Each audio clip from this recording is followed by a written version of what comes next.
예, 신일의 뉴스 정면 승부 3부 순서 시작합니다. 오늘 3부에서는 국민의힘이 내년 총선을 위해서 첫 번째로 영입하신 분이죠. 경기대학교 범죄심리학과 이수정 교수 연결해서 지금 현안에 대한 입장을 직접 들어보는 시간을 마련하겠습니다. 자, 우물정 0945 샵 0945로 여러분이 질문사항이나 의견이 있으시면 보내주십시오. 그러면 제가 여러분 대신해서 이 교수님께 여쭤보도록 하겠습니다. 짧은 문자 50원, 긴 문자 100원의 유료 문자임을 말씀을 드립니다. 자, 이수정 교수님 연결하겠습니다. 교수님 안녕하세요. 네, 안녕하십니까. 교수님, 오늘 아침에 있었던 이재명 대표의 피습, 일단 범죄 심리학을 하시는 분 입장에서 어떻게 바라보십니까? 지금 기사가 계속 나오고 있어가지고, 예. 네, 업데이트를 제가 정확히 한 건 아니다라는 말씀 먼저 드리고요. 예. 그런데 이제 이 테러를 저지르신 분이 이건 그냥 단순히 묻지마 테러는 아닌 것 같고요. 예. 뭔가 그 전에도 한번 공격을 할 뻔한 어떤 계획적인 목적의 테러인 것으로 보입니다. 예. 그렇기 때문에 지금 이 의도에 대해서는 좀 더 수사를 해서 어떤 목적으로 지금 이 분에게 이렇게 이제 끔찍한 일을 저지르게 됐는지 경위를 좀 살펴볼 필요는 있고요. 예. 뭐가 어떻게 됐던지 간에 이런 종류의 이제 정치인들을 대상으로 한 테러는 정말 있어서는 안 되는 천인공노할 일이다. 결국에는 이렇게 공인이라는 이유로 그냥 불특정인들에게 이렇게 공격받는 건 정말 있어서는 안 되는 일이라는 생각이 듭니다. 근데 지금 교수님께서 계획적 테러는 아닐 가능성이 있다. 계획적 테러일 가능성이 있다. 네. 이렇게 말씀하셨는데 제가 좀 궁금한 게 이 정신적으로 조금 아픈 사람들 있지 않습니까? 네. 이런 사람들은 계획적 테러를 할 확률은 어떻습니까? 그러니까 이제 어떤 현실 판단 능력상의 어떤 손상이 있는 경우에는 예. 그 대상자가 특정되기가 어려워요. 대상자가 일관성 있게 누구 이렇게 되기가 어렵다는 거죠. 그래서 우리가 묻지마 흉기 난동에서 많이 보셨잖아요. 네. 그냥 밑도 끝도 없이 누군가에게 피해를 당할지도 모른다라는 불특정인들에 대한 두려움 때문에 흉기를 들고 공공장소를 헤매고 다니는 이런 사람들이 사실 묻지마 테러의 전형적 사례고 정신질환이 일부 있는 그런 케이스들이 있습니다만 예. 지금 이 사건 같은 경우에는 피해자여야만 했던 것 같거든요. 예? 피해자를 목표로 한 것 같다고요. 예. 꽤 오랜 기간 동안 피해자의 일상을 유세를 하는 어떤 과정이나 이런 것들을 계속 예의주시했던 것 같고요. 예. 그런 차원에서 보면 그냥 묻지마 테러, 정신질환에 기인한 묻지마 테러로 보기는 좀 어려운 것 같고요. 예. 어떤 정치적 목적, 나름의 이제 목적이 있는 사람 아닌가, 그런 생각들을 하게 됩니다. 물론 지금 국민의힘 당원이라던가 이런 건 전혀 밝혀진 바 없기 때문에. 그건 밝혀진 바가 전혀 없죠. 네, 예. 그렇기 때문에 그렇게 섣불리 단정하기는 굉장히 어려운 일이고. 예. 그러나 어쨌든 지금 이재명 씨를 목표로 한 테러 사건인 것은 틀림이 없어 보인다. 예컨대 피해자가 특정이 되어서 이 사람을 계속 해코지를 하려고 시도했던 것 같다. 여기까지는 이야기를 할 수가 있겠습니다. 예. 그러니까 정신적으로 좀 아픈 사람들은 이렇게 계획적으로 일관성 있는 특정인을 대상으로 한 공격을 계획하기는 좀 힘들다. 이렇게 생각보다 어렵습니다. 왜냐하면 이게 굉장히 많은 이제 어떤 정보 검색 능력도 있어야 되고요. 예. 유세의 정보를 온라인을 통해서 파악을 계속 하셔야 되는 거잖아요. 예. 또 더군다나 이게 유세의 정보, 저도 유세하고 있지만 이 정보가 외부에 잘 알려지지 않습니다. 몇 날, 며칠 날, 몇 시에 어디로 가는지는 글쎄요. 사실은 외부에 알려지기가 어려워요. 어떻게 알았죠? 그걸? 그러니까요. 그러니까 그런 것들을 알 수 있는 위치에 있는 사람이라고 추정하는 게 맞겠죠. 그리고는 그 전에도 이분의 유세 현장에 이 사람이 갔던 적이 있다는 거잖아요. 지금 기사가 되고 있는 내용은. 예. 그렇기 때문에 그 경위를 좀 더 충실하게 조사를 해보고 이 사람의 범행 동기가 뭔지 이런 것들 알아봐야 된다 이런 생각입니다. 더군다나 뭐 더 중요한 건 지금 이재명 후보가 많이 다치시지 않았으면 좋겠고요. 빨리 회복하셨으면 좋겠습니다. 그 1970년대에 나왔던 그 마틴 스코세이스 감독의 택시 드라이버라는 영화가 있죠. 네. 거기 이제 로버트 드니로가 주연을 맡은 건데 네. 제가 이 영화를 지금 언급하는 이유는 이 영화에서 로버트 드니로가 이유 없이 특정 정치인에게 테러를 가하려고 하다가 이게 방향이 그게 뜻하지 않게 돼가지고 그 뜻을 어렵게 되니까 방향을 틀어가지고 이제 이 사창가를 공격하는 이런 내용의 영화 아니겠습니까? 근데 제가 그 영화 여쭤보는 게 로버트 드니로가 거기서 분한 그 역을 이렇게 트래비스인가 아마 이름이 그럴 텐데 그 사람도 정신적으로 그렇게 병이 없어 보이지는 않는 사람이었거든요. 그러니까 지금 질병이라는 게 굉장히 넓은 스펙트럼 상에 있거든요. 예. 지금 그 택시 드라이버라는 영화에서 나오는 로버트 드니로가 앓고 있는 이제 그 정도의 중증인지 아닌지는 현재의 행위만으로는 알기 어렵습니다만 예. 대부분 그렇게 어떤 정치적인 뭐 그 피겨 그런 이제 유명한 분들 를 목표로 하는 사람들은 일종의 편집증적인 사고는 틀림없이 하고 있어요. 그러니까 이제 그 사람이 뭔가를 지금 잘못했다 그런 생각을 하고 거기에 몰두하여 지금 이와 같은 행위를 지속적으로 계획을 하는 겁니다. 그러니까 그 경위를 알아내야 되는데 그렇다고 해서 그분이 아주 뭐 심각한 정신병이냐 정신병이 중증이면은 이런 계획적인 행위를 하기 어려워요. 예. 그렇기 때문에 이 사람을 나중에 이제 검거를 지금 검거된 상태죠. 예. 정신질환의 뭐 역사 이런 것들을 이제 찾아보면 정신병력 같은 걸 찾아보면 아마 아직 조현병 진단을 받은 사람은 아닐 거예요. 예.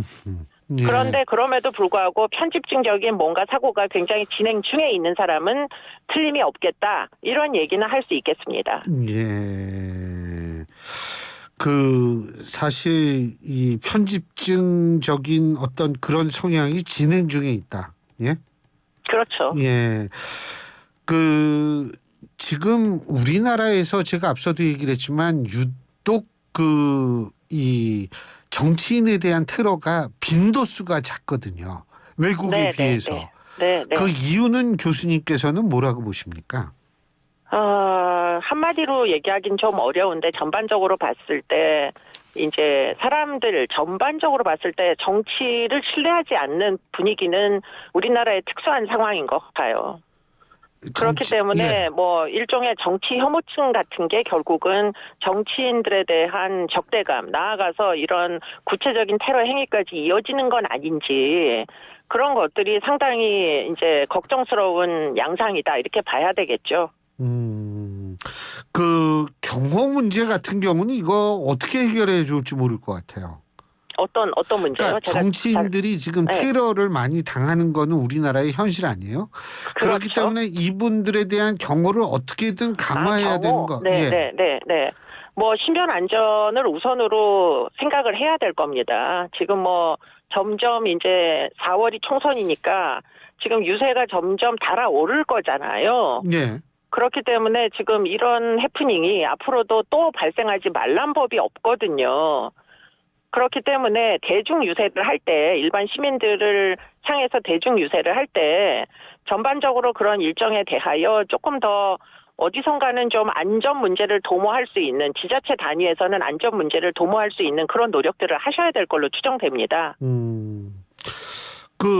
지금 이수정 교수님도 예비 후보 등록을 하셨는데 이번 사건 때문에 여러 가지로 좀 생각이 복잡해지시진 않으셨어요? 뭐 물론 충분히 겁을 먹을 수도 있죠.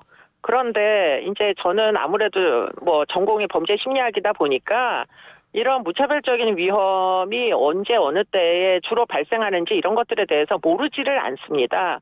그렇기 때문에 적절히 잘 주의를 하고 다니고 있는 중입니다. 언제 어느 때 예를 들면 어떤 게 있어요? 그러니까 이제 저는 대부분 지금 현재는 그렇게 사람들이 많이 모이는 유세를 아직은 하고 있지 않거든요. 그렇기 때문에 이제 특정한 지역, 특정한 장소 사전에 미리 먼저 약속을 하고 간담회를 한다거나 방문을 한다거나 이런 식으로 일정을 짜고 있거든요. 그래서 아마 그런 과정 중에 어떤 위험한 일이 발생하기는 굉장히 어려울 것입니다. 왜냐하면 그런 이제 기관에서 미리 사전에 다 알고 있기 때문에 제 방문에 대하여. 예. 그런데 그게 아니고 이제 점점 제대로 선거 유세가 벌어지고 4월이 가까워지면 질수록 대중 유세를 많이 하게 되잖아요. 예. 그런 정도의 시점에 위험이 충분히 발생할 수 있다라는 건 저도 인지하고 있습니다. 어떻게 하면 신변 안전이 도모되겠나 고민을 사실 하고 있습니다. 그러시군요. 네네. 근데 이게 수원정인가요? 여기 출마. 네, 그렇습니다. 예. 수원정. 근데 네. 정치를 하시려고 마음먹은 이유가 뭐세요? 정치를 하려고 마음을 먹었다 이렇게 얘기하기는 좀 어렵고요. 예. 무작정 일단 입법이 하고 싶다 이런 생각은 했습니다. 일단은 지금 우리나라 현실에서 아동 청소년이 너무 보호받지 못하는 이런 이제 여러 가지 온라인 디지털 공간이 관리가 돼야 된다 저는 그런 생각을 갖고 있고요. 그런 차원에서 지금 입법을 하는 데에 좀 더 많은 의원들이 노력을 했으면 좋았을 텐데 하는 아쉬움 때문에 그럼 저라도 들어가서 그런 이제 아동 청소년의 보호를 하는 입법을 꼭 해야 되겠다 이 생각 때문에 뛰어들게 된 거고요. 예. 그리고는 제가 아는 수원을 선택했을 뿐입니다. 제가 여기에서 뭔가 좀 이것저것 눈치를 봤다면 좀 더 유리한 지역을 선택할 수도 있었을 텐데 사실은 제가 제일 잘 알고 있는 지역이 수원이에요. 여기서 25년을 보냈기 때문에. 예. 그렇기 때문에 경기경찰청 옆에 있는 저희 학교에서 감당해야 됐던 수원의 여러 가지 사건들을 목도하면서 여기가 곧 제가 갈 곳이다 이런 생각을 그냥 막연히 한 겁니다. 그런데 생각보다 그렇게 여기가 국민의힘 입장에서는 어렵기 짝이 없는 5개 지역구에서 지난 10년 동안 단 한 명의 의원도 등장할 수 없었던 그런 역사를 충분히 생각하지도 못했던 게 제 어리석음이죠. 그러나 선거라는 거는 모르는 거니까요. 네. 예. 그러나 어쨌든 저는 이 수원 지역에 대한 애정이 있었고 여기를 지킨 사람이 25년 동안 지킨 사람이 저이기도 하고 그렇기 때문에 여기를 선택하는 건 제 입장에서는 너무 당연한 선택이었어요. 알겠습니다. 지금 이재명 대표의 피습 사건이 총선에 일정 부분 영향을 미칠 거라고 보십니까? 제가 볼 때는 그렇게 큰 영향을 미칠 것 같지는 않습니다. 왜냐하면 지금 충분히 회복을 하실 수 있으리라고 믿고 있고요. 꼭 그렇게 됐으면 좋겠고요. 그리고는 총선은 앞으로도 3개월이 남아 있습니다. 그렇기 때문에 아마 틀림없이 이재명 대표도 극복하실 거고 민주당도 잘 대응하실 거고 국민의힘은 국민의힘대로 충분한 위로를 드려야 할 것이고 그리고는 테러는 온 국민을 상대로 절대 일어나면 안 되는 위험한 행위이기 때문에 아마 정부 당국에서도 더 주의를 기울일 것이고 그래서 3개월 동안 보다 안전한 그런 대응을 한다면 이게 사실은 무슨 총선에서 그렇게 큰 영향이 있겠습니까?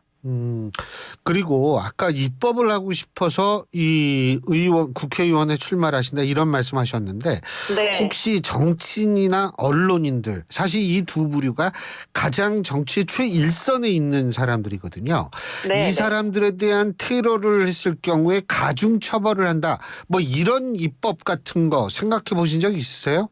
그런 입법은 지금까지 생각을 충분히 하지는 않았는데요. 예.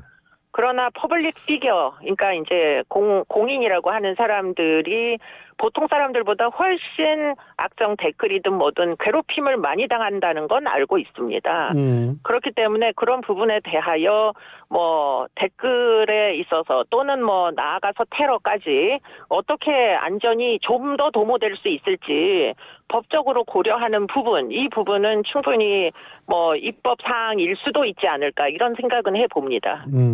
오늘 경찰 대응은 적절했다고 보십니까? 어떻게 평가하십니까? 제가 그 대목 제목까지는 정확하게 잘 알고 있지를 못합니다. 네, 예. 죄송합니다. 네. 근데 그 경찰이 지금 사실 저는 좀 궁금한 게요. 이 현행범을 체포한 거 아니겠습니까? 그렇죠. 그리고 지금 검거된 것으로 알고 있습니다. 네. 우리나라에서는 다 이 지문 같은 걸 통해 가지고 묵비권을 행사한다 그래도 이 사람의 인적 사항이라든지 뭐 전화번호까지 다 알 수 있는 거 아니겠어요? 그죠? 그렇죠. 네. 그러면은 그 전화를 예를 들면 이 사람이 이 범인의 통화 내역이라든지 아니면은 뭐 이 사람이 심지어 어디를 다녔는지 뭐 이런 거 다 알 수 있는 거 아니에요? 지금 이미 아마 정보들을 아마 파악했을 겁니다. 그죠? 근데 네, 왜 네. 발표를 안 해요? 근데 이제 그게 뭐 다 확인 절차를 거쳐서 본인의 또 그 진술도 들어야 하고 그렇기 때문에 아마 당분간 며칠은 수사를 한 이후에 수사된 내용에 대해서 아마 공식적으로 브리핑을 하게 될 것으로 보입니다. 조금만 인내심을 가져주시면 아마 틀림없이 다음 주 초 이전에 어떤 사건인지 본질을 알 수 있게 될 것이라고 추정이 됩니다. 예. 근데 어쨌든 지금 이 문제가 가장 핫한데 이준석 전 대표의 문제라든지 이런 문제들이 이 이슈에 덮일 가능성은 없을까요? 글쎄요, 제가 볼 때는 지금 이 사건이 예. 민주당 입장에선 제일 중요한 사건으로 떠오를 가능성도 있다 이런 생각이 듭니다. 예. 물론 좀 더 사실관계가 나와 봐야 알겠지만 예. 그렇기 때문에 일단은 민주당 당내 상황 외에 이준석의 새로운 당이나 아니면 국민의힘조차도 사실 어텐션을 당분간은 좀 끌기가 어렵지 않을까 이런 생각을 하게 됩니다. 그죠.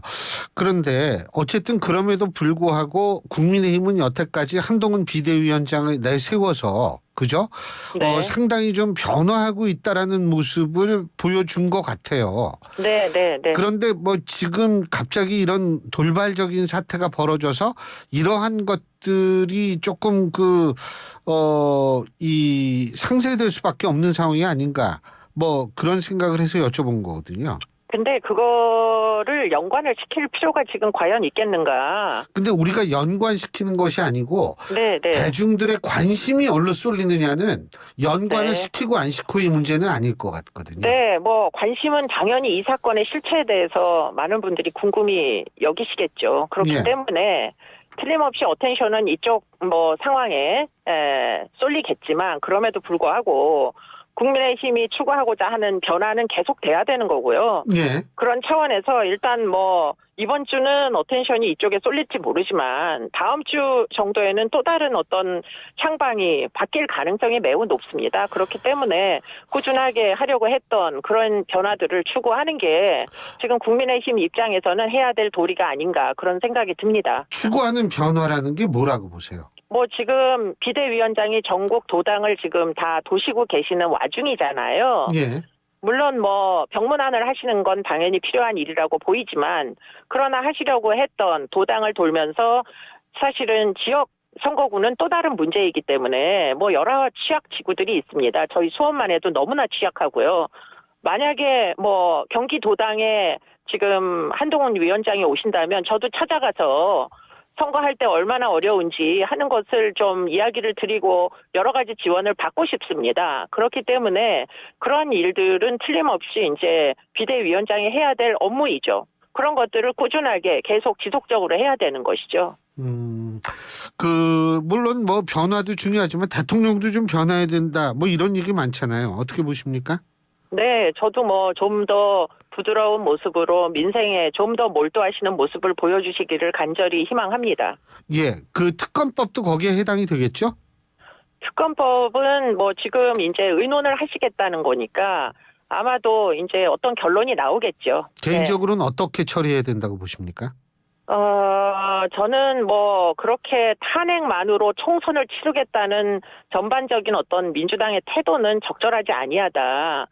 제가 볼 때 수원에서 본 이 민생은 사실은 여의도에서 그분들이 지금 대응하고 있는 방식하고는 너무나 거리가 멀거든요. 그렇기 때문에 민생에 대하여 여든 야든 정말 신경을 써주시라. 너무 민생이 어렵다. 이런 말씀은 꼭 드리고 싶네요. 그러니까 그러니까 특검법보다는 민생에 신경을 써야 된다 이렇게 이해도 되겠습니까? 그렇습니다. 뭐 당장 저희 지역구의 박광원 의원께서도 이번 주부터 내는 그런 기사의 주제들은 거의 다 민생 주제로 바꾸셨더라고요. 더 이상 탄핵 이야기를 하시지 않더라고요. 그건 아마 제가 지역에서 계속 돌아다니는 이런 어떤 압박감 같은 것도 아마 뭐 맞선 후보로서 틀림없이 고려를 하시기 때문에 민생 이슈를 계속 건드리시고 계시는 것 같거든요. 그게 원래는 국회의원들이 하셔야 되는 일이었던 거예요. 물론 아직 공천 과정이 끝나지 않았으니까 양당 모두 이제 예비 후보의 신분이기 때문에 그렇습니다. 뭐 당내에서도 서로 견제하고 또 당끼리도 견제하고 뭐 지금 이런 상황이니까 이제 그렇겠죠. 네, 맞습니다. 예, 오늘 말씀 여기까지 듣겠습니다. 고맙습니다. 고맙습니다. 예, 경기대학교 이수정 교수였습니다.